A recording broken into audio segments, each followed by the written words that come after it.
एक वृत्ति है।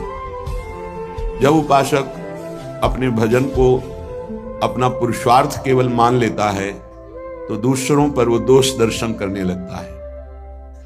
ये निज अनुभव यह कहूं खगेशा, ये निज अनुभव की बात कहता हूं कि हृदय में बहुत सूक्ष्म अहंकार रहता है, बहुत सूक्ष्म रहता है। जब वो अहंकार होता है तो दूसरों पर दोष दर्शन करता है। जे भी दोष दर्शन करता है तो इष्टाकार वृत्ति बाधित हो जाती है। और वो जैसे मछली छटपटाए ऐसे छटपटाता है। फिर जब इष्ट से प्रार्थना होती है, मुझे ढूंढने से नहीं मिल रहा, क्या अपराध है, आप कृपा करके बताओ, तो तत्काल वही सीन, वही सामने संत भगवान, वही बात फिर लगा, अरे ये तो हमारे अंदर ही नहीं था कि हम अपराध कर रहे हैं। बाद में करोड़ों बार उनके चरणों की वंदना, नहीं प्रभु हमसे भूल हो गई, कहीं ना कहीं गुणाभिमान आप पर दोष देख लिया, नाथ क्षमा करो। तब पुनः बिना प्रयास के इष्टाकार वृत्ति फिर जागृत हो जाती है। बहुत सूक्ष्म विषय है। बड़े बड़े महापुरुषों की लीलाएं रुक गई।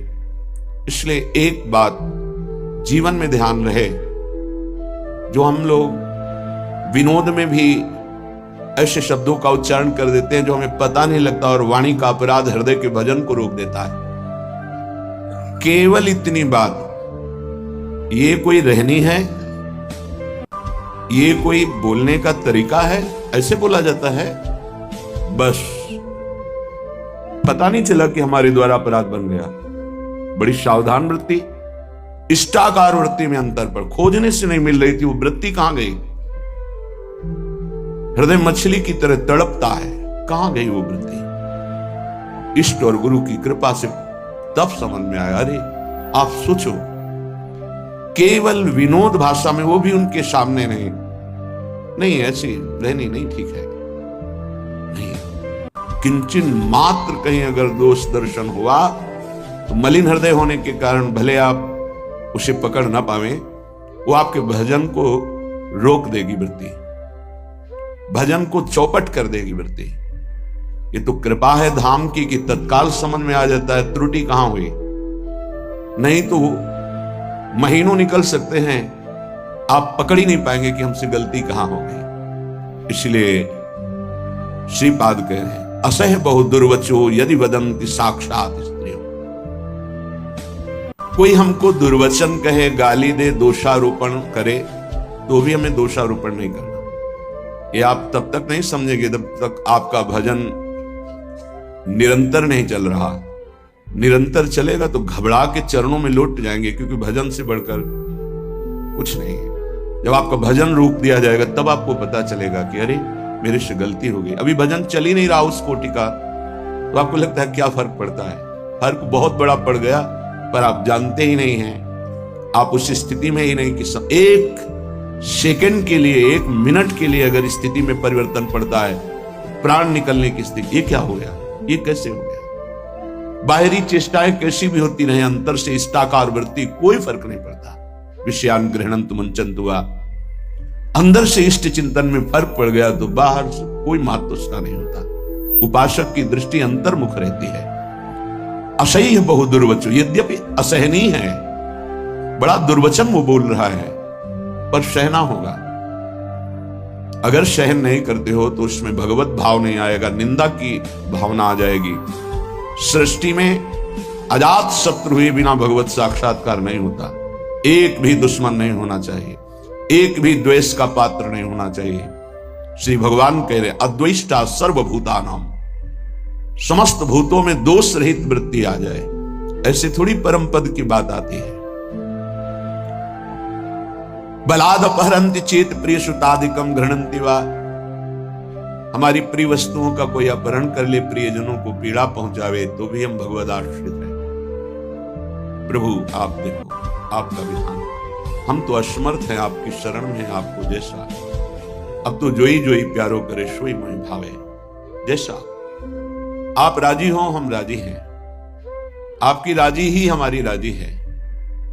बड़ी महामहिम बात श्री गुरु गुरुदेव अर्जुन देव जी ने कहा, तेरा किया मीठा लगे। ये बात तेरा किया मीठा लगे। ऐ प्रभु, ऐ परमेश्वर, जो तू विधान कर रहा है मैं राजी हूं उसमें, तेरा किया मीठा लगे। परधान परदार द्वेष मात्सर्य लोभा अनृत परुष परा विद्रोह मिथ्याभिलापान। वृंदावन वास का बहुत जल्दी लाभ कैसे मिलता है, इस श्लोक में कह, त्यजति इह भक्तो राधिका प्राणनाथे न खलु भवति वंध्या तस्य वृंदावनाशा।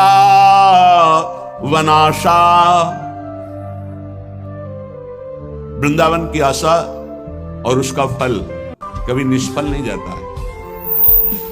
यदि कहीं आप इस रहनी से रह जाएं तो कल्याण बात अलग है। वृंदावन की वासवृत्ति का फल है प्रियालाल से प्रेम हो जाना, प्रियालाल की दिव्य सेवा मिल जाना, प्रियालाल के समीप रहना, ये फल है। वृंदावन की वास की वृत्ति उसका फल है प्रिया प्रीतम की मन मन की रुचि जानी नेह विधि अनुसर है।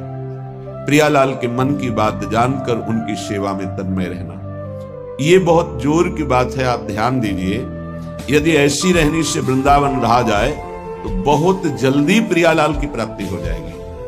परधन परदार द्वेष मात्सर्य लोभा अनृत परुख पराभिद्रोहा मिथ्याभिलापान, इनका त्याग। जो उपासक वृंदावन की भावना करता है, आशा करता है वृंदावन की कृपा की, आश्रय लिए है वृंदावन का, वो बाहर रहकर भी इन दोषों से बच जाए, और जो धाम वास कर रहा है वो इन दोषों से बच जाए, तो बाहर वाले को भी प्रिया प्रीतम मिल जाएंगे यहाँ वाले, क्योंकि वो वृंदावन का आश्रय लिए, ये वृंदावन का आश्रय और वास दोनों स्वीकार किए। सबसे पहली बात रखी है परधन परदारा। यदि हम दूसरे के धन की इच्छा रखते हैं किसी भी तरह से, जैसे छल कपट करके कि हम तुमको अमुक अमुक सुविधा देंगे, हम तुमको अमुक पद प्रदान कर देंगे, अमुक दुख निवृत्ति कर देंगे, अमुक अनुष्ठान के द्वारा, ऐसा भागवतिक प्रलोभन देकर किसी से धन लेना, या सांसारिक किसी छल कपट के द्वारा उसके धन का अपहरण करना, तो आप धन का उधर अपहरण कर रहे हैं, आपके भागवतिक धन का अपहरण उसको जा रहा है जिसका आप धन अपहरण कर रहे हैं, अपने आप ट्रांसफर हो जाएगा। आप छल कपट करके उसका धन ले रहे हैं तो दैवी शक्ति आपके भजन तप पुण्य का फल वहां पहुंचा देगी। सिद्धांत है, बहुत घाटा हो जाएगा। आप क्या समझते हो? आपके निमित्त से जो भी कुछ हो रहा है उसमें आपका तप और भजन खर्चा होता है। इसलिए किसी भी बहाने से ये परधन का प्रतिग्रह या परधन की चोरी या परधन का अपहरण की भावना न रखे, चाहे धामवासी हो या धाम आश्रित हो। इससे आपके सीधे भजन पर फर्क कैसे नहीं पड़ेगा? भावना है, प्रिया प्रीतम साथ चल रहे हैं, सखियां सामने संगीत बजा रही हैं, तो हिसाब किताब प्रिया प्रीतम अपने पीछे उनकी सेवा में, वो प्रार्थना कर रहे हैं, स्वीकृति हो रही, मेरी प्रियाजू की इच्छा इसलिए, कहीं कर्ता भाव नहीं, कहीं प्रतिग्रह का भाव नहीं, कहीं स्वीकृति भाव नहीं, कहीं अहम भाव नहीं। अब वो कृपा सीधे प्रिया प्रीतम संभाले, आप वहां कहीं नहीं है। आपको लाखों प्रणाम कर रहे हैं, आपकी भावना है मेरे प्रिया प्रीतम मेरे साथ चल रहे हैं, उनको नमस्कार हो रहा है, मैं तो उनकी सेवा में चल रही हूं, खत्म। अगर मेरे को प्रणाम तो हिसाब उसका देना होगा। अगर प्रिया प्रीतम को प्रणाम हो, आप सेवा में आप केवल देख रहे हैं, वो हिसाब प्रिया प्रीतम, वो अमोघ आनंद समुद्र है, हर जीव का परम कल्याण एक निमेष मात्र में कर देने की सामर्थ्य हमारे प्रिया प्रीतम में है। निमेष कहते हैं पलक झपकने के समय को। परदार, चाहे गृहस्थ में हो, चाहे विरक्त में हो, चाहे वृंदावन वासी हो या वृंदावन के आश्रित हो, परिस्त्री के प्रति काम भाव से दर्शन करने से सारे सुकृत नष्ट हो जाते हैं। और कहीं उनके अंग प्रत्यंग का अचानक दर्शन हो जाता है तो दोबारा दृष्टि नहीं जानी चाहिए। अगर एक बार आपने देखा, दोबारा फिर काम भाव से देख लिया तो आपकी तपस्या, आपके सुकृत सब ढक जाएंगे। बाणासुर की जब भुजाओं का भगवान सुदर्शन चक्र से छेदन कर रहे थे, श्रीमद् भागवत में पढ़ लेना। तो जब देखा उनकी कुल माता आदि देवी ने कि अब किसी भी तरह भगवान का सुदर्शन चक्र छोड़ेगा नहीं बाणासुर को, वो दिगंबर होकर सामने खड़ी हो गई। सोई भगवान ने आंख मूंद ली और सुदर्शन चक्र को शांत कर लिया। इसमें महादेव जी की प्रेरणा थी, क्योंकि चाहते थे 4 भुजाएं तो बची रहें, 1000 भुजाओं का छेदन। आगे भगवान का सुदर्शन चक्र रुकता ही नहीं बिना आज्ञा के। भगवान शिव की आंतरिक प्रेरणाओं, उनकी जो कुल देवी थी वो आकर दिगंबर होकर खड़ी हो गई। भगवान ने वहां लिखा है, यदि किसी के अंग प्रत्यंगों का दर्शन हो जाए तो सारे सुकृत नष्ट हो जाते हैं।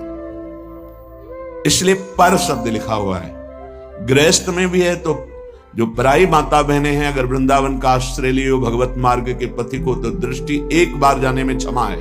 अचानक आप जा रहे थे, दृष्टि पड़ गई आप नीचे, मानो यमुना के किनारे कोई स्नान कर रही माता बहन, या अचानक दृष्टि गई तो आपकी असावधानी थी, आप सावधान हो जाइए। दोबारा यदि काम भाव से भरकर देखा तो देखने मात्र से आपके सुकृत नष्ट हो जाएंगे, जो आपको परमार्थ में बढ़ाने वाले हैं। तीसरा, द्वेष। जब हमारे प्रतिकूल कोई आचरण करता है तो हमें द्वेष हो जाता है। ये द्वेष बहुत ही घातक है, प्रायः सबके हृदय में रहता है और वो जलाता रहता है। जरा सी प्रतिकूल बात पर द्वेष हो जाएगा। अगर द्वेष हो गया तो भगवान की भक्ति बढ़ेगी नहीं, क्षीण होती जाएगी। क्योंकि भगवान कह रहे हैं अद्वेष्टा सर्वभूतानां, किसी भी भूत प्राणी से तुम्हारा दोष भावना, दोष में ही द्वेष होता है। हमारे अनुकूल उसका जो व्यवहार नहीं है तो हमें द्वेष हो जाएगा। नहीं, द्वेष नहीं, भगवत भाव से प्रणाम करो। भगवान उसको प्रेरित करके आपके साथ ऐसा प्रतिकूल व्यवहार करा रहे हैं। हट जाओ, द्वेष मत करो। मात्सर्य, ये बड़ा सूक्ष्म विषय है, मेरे से अधिक ही बढ़ता जा रहा है किसी भी मार्ग में, और हृदय में जलन होना, इसे मात्सर्य कहते हैं। ये प्राय बड़े बड़े साधकों के भी अंदर रहता है। किसी की यश कीर्ति सुन करके जो हृदय में एक जलन होती है, उसका नाम मात्सर्य है। मत्सरति, मेरे से आगे जा रहा है। भजन मार्ग में भी ये हो जाता है। इसलिए श्रीपाद ये विश्राम की तरफ वृंदावन महिमामृत जा रहा, सार सार बातें बता रहे हैं। मात्सर्य बहुत कठिन है छोड़ना। यदि भगवत भाव नहीं करोगे तो मात्सर्य नहीं छोड़ पाओगे। अंदर अहम रहता है, तभी मात्सर्य का प्रादुर्भाव, ये बहुत जलाता रहता है, बड़े बड़े अपराध कराता रहता है। मेरे से आगे बढ़ा जा रहा है। किसी की यश कीर्ति सुनकर, किसी की बढ़ोतरी देखकर, किसी भी तरह से किसी को सुख में देखकर हृदय जो जलता है, उसे मात्सर्य कहते हैं।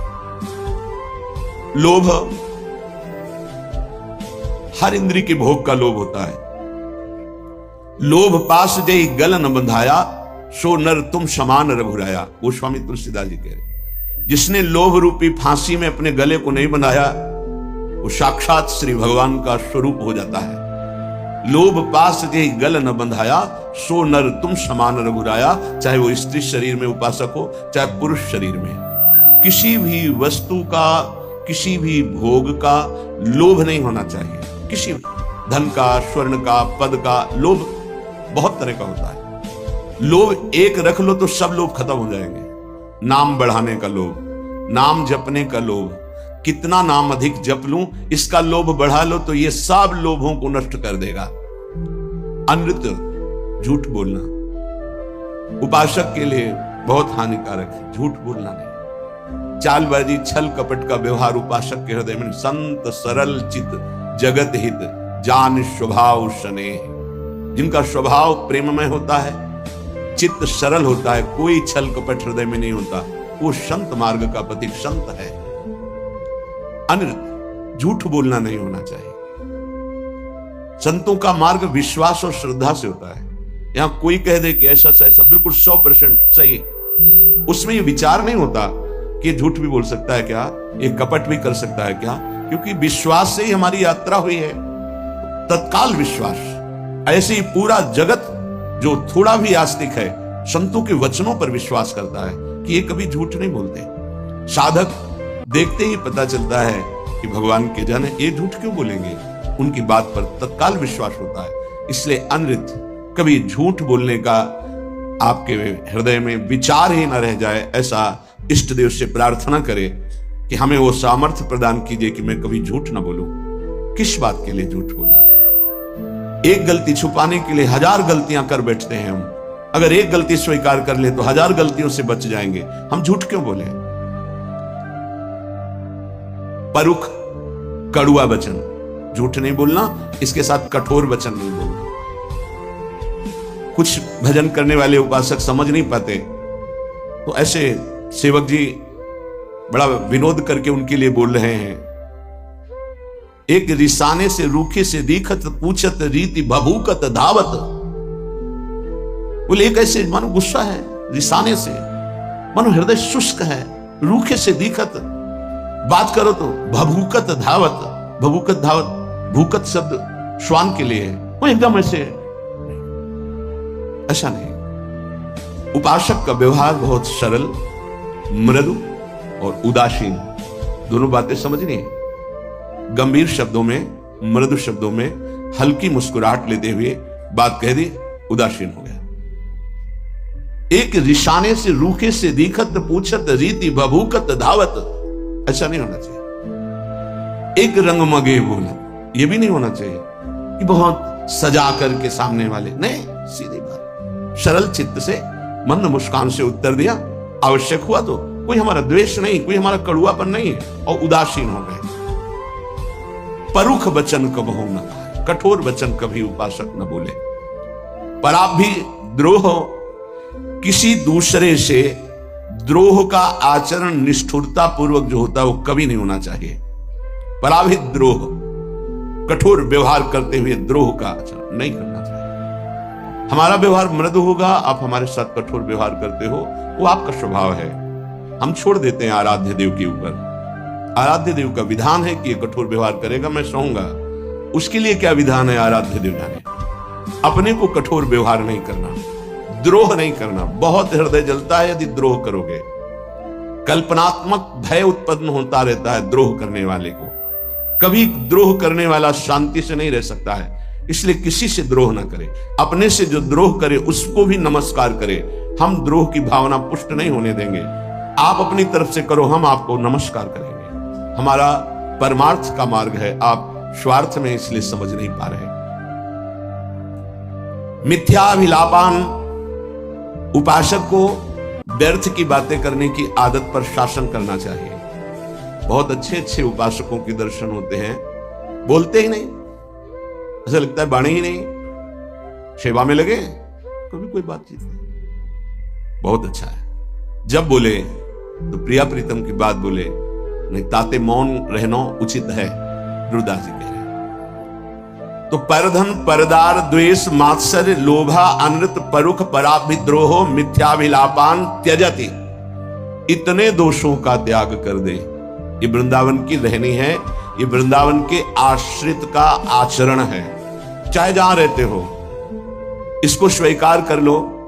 तो इह भक्तो राधिका प्राणनाथ है, श्री प्रिया प्रीतम जो हमारे प्राणनाथ हैं, इस आचरण से उसे अपना स्वीकार कर लेते हैं।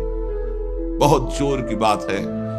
हम तो प्रभु को अपना मानना शुरू कर दिया, और जब वो मुझे अपना मान ले, आगे के श्लोक में बहुत खुल के इसकी व्याख्या की कि एक बार प्रिया प्रीतम जिसकी तरफ देख लेते हैं उसका संसार बंधन नष्ट हो जाता है।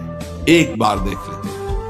ऐसा श्रीमद् राधा सुधा निधि में जिस दिन श्री जी ने कृपा दृष्टि से देख लिया, ऐसा महासुख प्रकट होगा कि अगर करोड़ों मोक्ष होते तो भी हे हो जाते, तुच्छ हो जाते।